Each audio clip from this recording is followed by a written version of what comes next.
Jack Irvine, then at the Record, remembers his first chatty phone call with his new boss. "So, who am I speaking to?" And I said, "I'm Jack Irvine." He said, "I've never heard of you."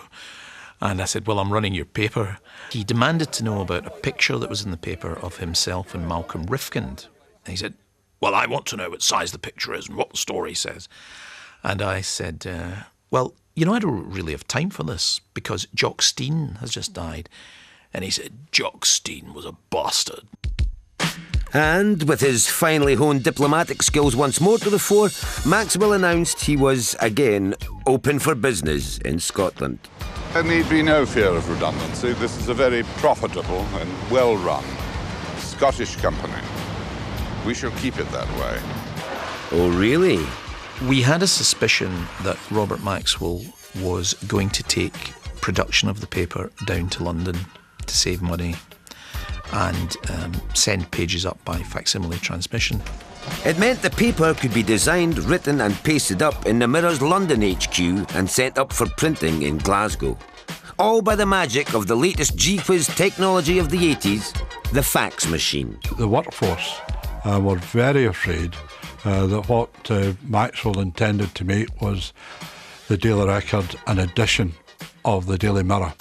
And the reason for that, presumably, was to stick 750,000 sales onto the Mirror, which, of course, was being threatened greatly by the Sun in England. Maxwell could take away our papers, but he could never take away our freedom. Could he? We did have proof that they had actually done a Scottish Daily Mirror masthead. We knew that the minute if production was taken back to London, it would completely lose the whole Scottish ethos of the paper. Don't push me, cause I'm close to the edge. I'm trying not to lose my head. The trouble at the Record began 3 weeks ago today, when union leaders were called in by the management and a 6-point plan was spelled out to launch a new edition of the Daily Mirror. This was to be printed in colour, similar to the Record. And, of course, there was revulsion about this, and the unions decided to dig their heels in. The newspaper publisher Robert Maxwell has sacked more than 700 printers and journalists on the Scottish Daily Record and Sunday Mail in Glasgow. The Glasgow union said they wanted to negotiate a deal, but Mr Maxwell said his demands must be met or jobs would go. Mr Maxwell carried out his threat last night and switched off the presses. The Record and the Mail were off the streets for 3 weeks. But Maxwell had picked the wrong time for a fight. The paper was in profit to the tune of £7 million, and every day it was off the streets, the public blamed not the unions, but Maxwell himself. The Daily Record still had that vestige of connection with the people, and they didn't like Maxwell. Nobody liked Maxwell. I think people realised that there was justice on our side. Not for the first time had Maxwell misread the mood of the public and the unions.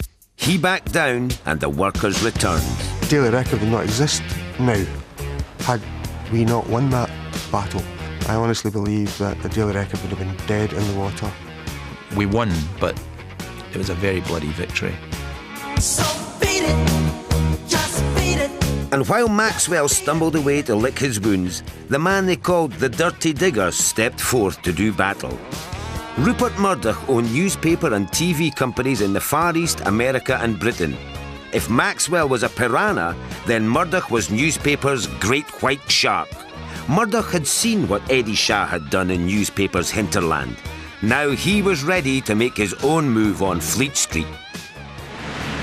Murdoch's master plan was to move his workers from Fleet Street to the place they called Fortress Wapping.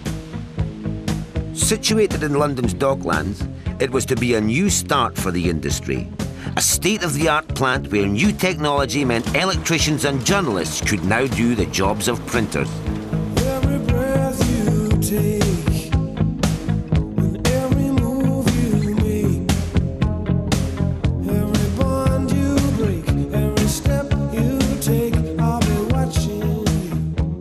The printers were invited to join the party at Wapping, except they didn't like the venue and they certainly didn't like the invite. Absolute management right to manage, no closed shop, a legally binding contract and a no strike clause, subjecting anyone taking any form of industrial action whatever to instant dismissal. And that, for the unions, was a declaration of war.